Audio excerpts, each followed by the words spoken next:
Shalom, my daughter, Esti Rosenberg, the head of Beit Medrash L'Nashim, the head of Beit Medrash for women in Migdal Oz. Shalom לאמא שלי, Dr. Tovah Lichtenstein.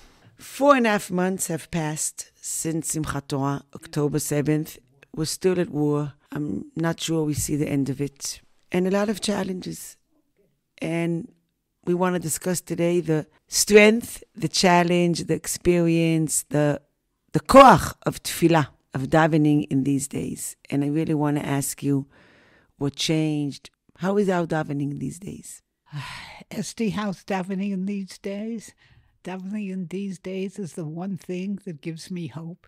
It's the one thing that I hold on to. It's the one thing that I think I can do really to help the war.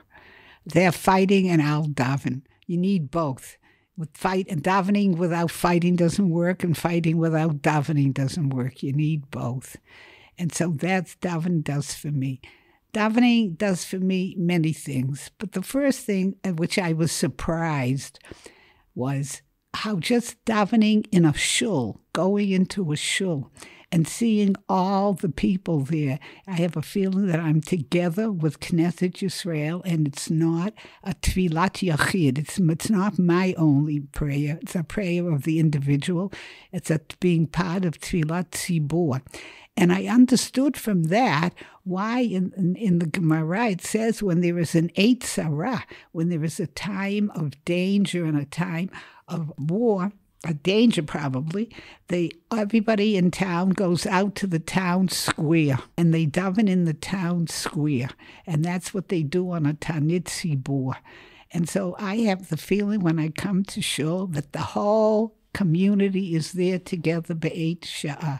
And I just come to my seat on Friday night. I don't go to shul during the week. I come to my seat on Friday night for Kabbalat Shabbat. I sit down and I begin to cry because now I know I'm in a safe place. And you need in every war, in every in every time of Sarah, you need a safe place. And so the first thing I have to say about tefillah is that I find davening with other people very, very, very supportive and helpful and comforting to me. You started that surprised you. So I want to maybe share something else that surprised me about tefillah. And I think it was a big gift. It didn't only surprise me, it was a big understanding in tefillah that I think will continue on. It really will continue on in my day-to-day davening. In the beginning of the war, the first reaction of Jews is Tagidu Tehillim. And then they say, and then now there's WhatsApp groups, Sifrei Tehillim, open Tehillim, and when a soldier is injured, they say Tehillim, Tehillim, Tehillim. And I was walking around in the first week of the war, and I didn't find my comfort or my power for davening in finishing another book, another Sefer Tehillim. I found it much more in concentrating differently and lighting up to myself words in the regular day-to-day tefillah. In 18, pittom understanding that the day-to-day tefillah that I say every day is so relevant to the situation. When I say in 18, Al chayenu ha-mesorim beyadecha, v'nishmotenu ha-pkudot lach. I used to say that for years, 3 times a day, but now when I say that, I really understand what I mean. And I think about my sons and the lives of the soldiers. And when I say, וכל הרישה כולה כרגע תאבד, והזדים מהרה תעקר ותשבר ותמגר ותכניהם, תשפילם במהרה בימינו. It's a correct davening against the evil people, against the Hamas. I can literally see the Hamas and the evilness of the Hamas. And I say to myself, here it is in 18. And we ask for את צמח דוד עבדך מהרה תצמיח, or גאולה. And I really found that here it is. Dafka Tehillim, something in a funny way. People that so used to say Tehillim, even in Tehillim it happened, but people are so used to say Tehillim for someone who's sick. But the truth is that Tehillim is full of wars. David HaMelech wasn't hospitalized as much as he was fighting wars against his enemies. And people found the same thing happened to them within Tehillim. We used to say Tehillim. A lot of my friends found that here the Tehillim was lit up for them in a new light. Maybe I'll talk about one more davening that I found very powerful. Avinu Malkeinu. Avinu Malkeinu is connected to Yamim Noraim, to Ta'anit Tzibur. And here maybe something in the war is so connected to Ta'anit Tzibur, to the feeling of a tzara, and also connected to Yamim Noroim, the feeling of din. But just opening Avinu Malkeinu in the first week of the war and saying to myself, wow, this is exactly the words that I was looking for. And they were so direct and they were so powerful. Avinu Malkeinu batel machshavot tzonenu, about enemies, or Avinu Malkeinu kale dever v'shvi u'mashchit v'avonu shvi, like the kidnapped. Shvi is, and like I always used to say that in Avinu Malkeinu and think about, oh, people once were kidnapped years ago. But no, now we had someone to daven about.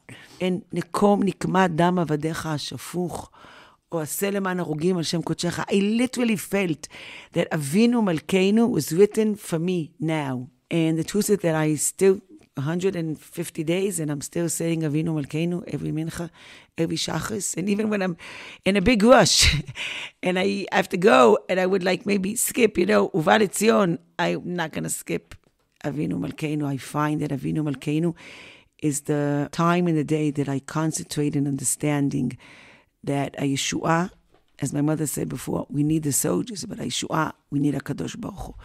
And that's the time in the day that I can stand and think to myself, Kadosh Baruch Hu, we're not forgetting that we need your help in this war. And davening today is very meaningful for me, but not so much the Tehillim, in a different way. And I hope this present will continue on for me. I'm never going to relate, I think, to Avinu Malkeinu in the same way in the years to come since because of this war. Avinu Malkeinu will always trigger me in a good way back to these days.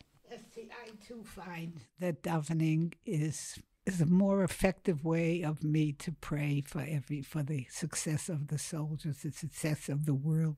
I'll tell you a secret. I say Tehillim a lot. Many, many years ago, someone in our family was sick, and I said, I'm going to say Tehillim. And I began saying Tehillim every day. And then I thought to myself, this is a wonderful thing. I have a family, I have children, grandchildren. I'll say Tehillim, and then maybe this will help us in some way. And the Rabbanit Shalom should accept my Tehillim as a bakasha for all of my grandchildren. And so Tehillim for me was an everyday thing that you do for the normal everyday things. And then את אישה צדיקה, really. I'm retired, so I have time. It helps the family to know that you finish every week the entire book of Tehillim. But what spoke to me what speaks to me during the war is the davening. But it's not only Avinu Malkeinu. It's even simple things like in Ma'ariv, when you say in the first bracha, Borei Yom v'Layla, Golel Or mipnei Choshech, v'Choshech mipnei Or, U'mavi Yom u'mevi Layla, U'mavdil ben Yom u'ven Layla. I think to myself, Yom is the good and Layla is the bad. And if you do that every day and you make a difference between Yom and Layla, then maybe you'll make a difference between good and bad here and you'll help us. And so even in the everyday davening, Esti said, words jump up and you hear them differently. And then I began looking in the siddur. Listen, if this is an eitzah, I have to find something to say. And I found in the beginning of the siddur something that's been there for centuries, and I just never looked at it. And that's after Birchot HaShachar, there's the Akedah. And, I realize why it's there. Because after Birchot HaShachar, before you daven Psukei de Zimra, you have to ask for Rachamim. And so I began looking at it, and I was surprised what I found. I found a tefillah that says, Ribono shel olam yehi ratzon l'fanecha, shetiskor bris avoseinu, kamo shekavash Avram Avinu as rachamav keben yechido, v'tikanes itanu lefnim mishurat dinecha, v'titnaheg imanu Hashem Elokeinu v'midat hachesed u'v'midat harachamim, b'tuvcha hagadol yeshuv charon apcha. Please take your anger away from us. And if Avraham Avinu did the Akedah, so we're asking you b'schus there. And then there's another one that says, Zechor lanu avat hakodonim Avraham Yitzchak v'Yisrael v'tabrit shechad. You should remember the Brit. And then there's the whole section of the Torah which talks about the Akedah. And so the Akedah Yitzchak is a ongoing theme. And we have gotten to the stage that we now don't understand it, but we're now having the same test that Avraham Avinu had. And so going to daven is, I daven those parts that connect us to Avraham Avinu and the Akedah. And those are very, very meaningful things that no matter how many times you say it, every time something else hits you and says, oh. And I think when you see the pain of the people that have lost children, they really, it's Akedat Yitzchak. And those are the parts of the davening that I would suggest that everybody do it. I think it is a powerful experience. I think what you're saying is more than that, even that you daven longer now. You have much more longer. time. You have to free time. You have to make time to daven. Not only as they say, mitzvat anashim melumada, as we get used to mumbling the words of the davening. I think you're expressing here something which I want to pay attention to. That you sit and the regular shacharit you find within shacharit, and it takes much more time to say it, to say the words of shacharit, and to look at places in davening that we used to skip them. I can say the same thing about Shirat Hayam. Sometimes when I was in a big rush, I used to skip Shirat Hayam, and now I want to say Shirat Hayam. Why? Because I find in Shirat Hayam the strength of a Kadosh Baruch Hu fighting our war. I see Moshe Rabbeinu. I can literally imagine Moshe Rabbeinu standing there, and after Kriyat Yamsuf, which was we jumped in, but a Kadosh Baruch Hu was there first, and I can imagine us saying Shirah in the end of this difficult time. And I really find Shirat Hayam that I used to sometimes skip because I was late. Now I really say to myself, I want to say Shirat Hayam. Shirat Hayam gives me strength. Esti, what you're saying is the same thing happened to me when it comes to Tachanun. I don't know anybody that likes Tachanun. There's an old joke that if a goy knew how happy a Jew was when it's a bris and he doesn't have to say Tachanun, that he would be misgayer, because that's a joy that no one has, not having to say Tachanun. And so nobody likes to say Tachanun. It's long and it's a lot of words. Anyway, I began to say, I say Tachanun, but I didn't like it. And I said, one day I was standing there saying Tachanun on a Monday, and I said to myself, wow, this is exactly what's happening to us. These were written by people who suffered and were in pogroms, and it goes back, like Esti says, to the Crusades, on and on and on and on and on. In the Arab countries and the Jewish countries, there always was a pogrom. And they wrote this, and I say Tachanun, and I say it, and the words speak to me. And I stand there and I say Tachanun. And then when it comes on Monday and for Thursday, you say the short Tachanun, but you add on to the Tachanun, we say the Mekutzar, and you add on, and there is, in the Tachanun, 1 second, Habeit mi shamayim u're'ei, kayinu la'ag v'keles b'goyim, nechshavnu kitzon l'tevach yuval. להרוג, לאבד, למכה, לחרפה, ובכל זאת שמך לא שכחנו, נעל תשכיחנו. And I think of the massacre on October 7th, and I think of the massacre on the October 7th, and then I think to myself, we were at Tzon L'Tifcha for 1 day, a day and a half, 2 days, not longer than that. And then we came back and we fought, and we are no longer Tzon L'Tifcha. Now we are more like David HaMelech, fighting, or Shaul fighting, and I find great comfort in that. But all those words, which were so meaningless to me, have now become very meaningful. And you know something? I like Monday and Thursday. And you know something? You're also right. I have to put away a lot of time for davening when it used to be chick-chack, as they say in Hebrew. Quick, you daven and you go. You can't quick daven and go. You have to daven. And I think that's one of the good things, that you have to daven. The parallel of davening, of Tachanun, and every day in a similar way, which I also find very meaningful, is Av HaRachamim on Shabbat. And we had Rosh Chodesh, and we had Shabbat Mevarchim, and it always says there to skip Av HaRachamim. And I want to share with you, in Alon Shvut, I probably in our shuls in Israel, in the past 21 Shabbatot, Av HaRachamim was never skipped. Even if it was Rosh Chodesh, no, we said it on Rosh Chodesh, we said on Shabbat Mevarchim, because the situation is Kilot HaKodesh Shemasru Nafsham Al Kedushat Hashem. And you used to think, I know, it was the Holocaust, and it was Masei Atzlav. We thought that was history, Av HaRachamim. So if we only had a Simcha, we skipped Av HaRachamim. But now we can't. Even, I think, because we want to remember, we want to feel that we remember Be'eri and Kfar Aza, but also because I want to say in the end, Harninu Goyim Amo Kidam Avatav Yikom Venakam Yashiv Letzaro. I have a need to say Av HaRachamim because it's so relevant to our lives today. And I think that it's very powerful to understand that it's also very, קצת מייאש, that things are continuing. Miyaj makes you feel hopeless. Yes, it's a bit hopeless.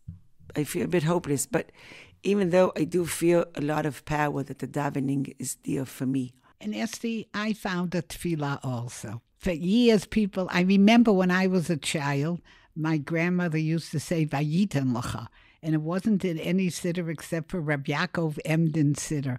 And I would say, what is she saying? And it sounded to me something that grandmothers say and no one else. Well, a few years ago, someone said to me, and as a matter of fact, it was one of my sons, that it says in the Torah that if you say, Vayiten Lacha Elokim, on Motzi Shabbos, it brings divrei bracha. And so I thought about it and said, it's so many pages. And after Havdalah, you have to say it after Ma'ariv, and it's long. And I got to clean up the kitchen and take the platter off and put away the candlesticks. But when the war came, I said to myself, listen, I'm looking for something to say that's different.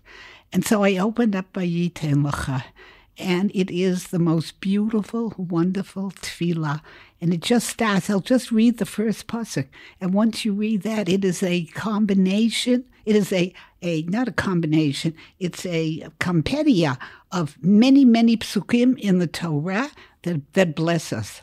And it says, it begins, Vayiten Lacha Elokim mital hashamayim umishmanei haaretz, v'rov dagan v'tirash, v'yavducha amim v'yishtachavu lecha lumim, hayei gvir la'achicha v'yishtachavu lecha bnei imecha, orerecha aror mevarecha baruch. And I read that, and I say, Hashem will bless us, and we will be fine, and we will maybe suffer, it'll be a long way, but we'll make it. And I continue to read the rest of the psukim, and they give me courage and they give me strength. And I see all the bracha that we could have, that we hope we will have, and that God will give us. And that's one of the things that I find very inspiring. I already said that you made yourself a lot of time for davening since the war started. ואת אישה צדיקה. I'm not a tzadika. היא אומרת, אהוב תהילים וייתן לך. את אומרת את כל תהילים וגם וייתן לך אלוקים. But I say them differently. So I think until now we were discussing different types of tefilot that litten up for us. Day-to-day 18. I mentioned the Avinu Malkeinu, Av HaRachamim. You spoke about Tachanun, v'yiten lecha Elokim. And I think that's a gift that we give when we have time and patience and we pay attention to the davening. But 4.5 months, can we still daven with the same passion that we daven in the beginning of the war? And sometimes on day-to-day 18, I'm willing to be 50-60% to mumble the tefillah. But I don't want to mumble, Shir HaMa'alot Mima'amakim Karaticha Hashem. You know, Esti, 4.5 months is not very long as people count time. Our expectations of war, you don't remember the Milchemet Atzmaut, and I wasn't here in the Milchemet Atzmaut. I wasn't born. You wasn't born. Okay, that's what I mean. You don't remember. You didn't experience. And it was long. And so I don't think that 4.5 months is so long. I remember the Second World War was years. It was 39 to 45. Wars are long. And we got used to the 6-Day War. And even Milchemet Yom Kippurim was short. It was 6 weeks. And 4.5 months isn't long. However, 4.5 months is long when you suffer, when you worry, when you lose, when you're afraid. And so I think your question about how do we daven after 4.5 months is a question that we have to say to ourselves, 4.5 months isn't long. It's not long. And we can do it. And even if the tefillah turns into shigra, that's also okay. Because I think you remember Rabbi Mital and the Nerach, what is the Nerach?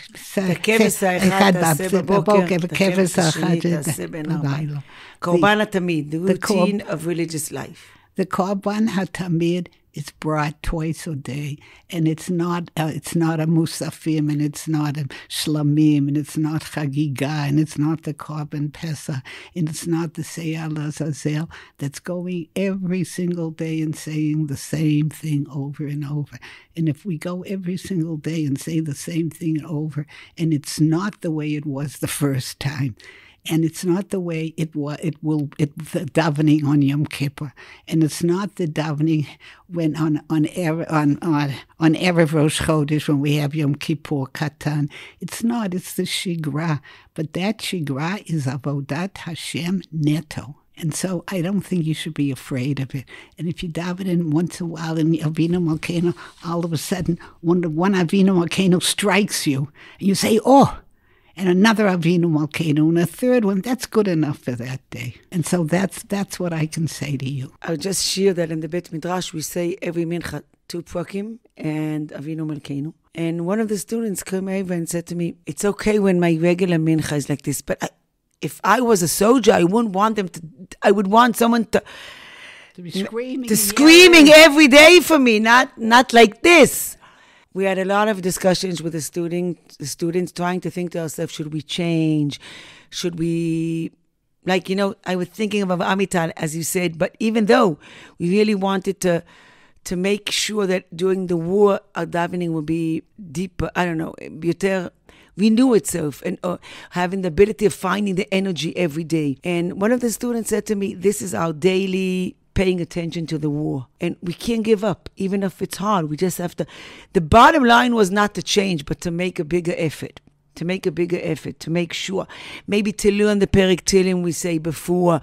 Maybe to add something. But the bottom conclusion of all the discussions was, it's hard, it's difficult. The soldiers also, it's hard and long for them too. If they can fight as long, we should try to keep our davening in higher levels, even though it's a routine of the davening.